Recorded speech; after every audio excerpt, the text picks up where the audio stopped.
8 কোটি মানুষকে enumeration form দেওয়া হচ্ছে, এবং এনিউমারেশন ফর্ম কিন্তু সকলকে ফিল আপ করতে হবে, including those whose names figure in the 2003 voter list. 2003 voter list যার নাম আছে বলেই সে পার পেয়ে যাবে না, তাকে দেখাতে হবে 2003 ভোটার লিস্টে কোন জায়গায় তার নাম আছে, এবং সেই এনিউমারেশন ফর্মটা কিন্তু তাকে অবশ্যই সাইন করতে হবে।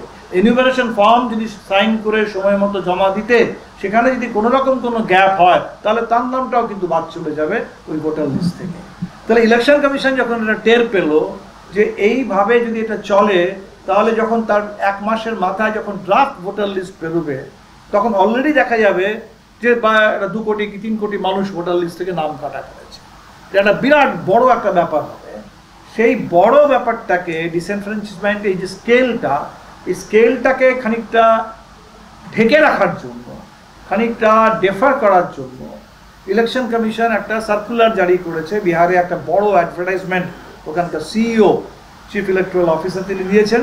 তারা এখন বলছেন যে আপাতত এনিউমারেশন ফর্মটা কোনো মতে ভরে দিয়ে দাও, এক্ষুনি কোনো ডকুমেন্ট না থাকলেও চলবে, এক্ষুনি কোনো যদি কারেন্ট ফটোগ্রাফ পাসপোর্ট ফটো না থাকে তাহলেও চলবে, জাস্ট ফর্মটা ফিল আপ করে দিয়ে দিন।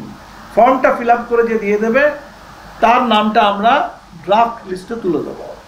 তার মানে ধরে নিতে পারেন যে at the stage of draft roll হয়তো বিরাট সিগনিফিক্যান্ট কোনো ডিলিশন হবে না, কিন্তু তারপরে সঙ্গে সঙ্গেই জ্ঞানেশ কুমার তিনি আবার রিমাইন্ড করেছেন যে এটাকে মনে করবেন না যে ডকুমেন্ট দিতে হবে না, ডকুমেন্ট দিতে হবে, ডকুমেন্ট দিতে হবে। শুধু ডকুমেন্ট দেওয়ার সময়টা আমরা একটু বাড়িয়ে দিলাম, যেটা আমরা বলেছিলাম 25-26 জুলাইয়ের মধ্যে দিতে হবে, সেটা আমরা এখন বলছি 31 আগস্টের মধ্যে দিতে হবে।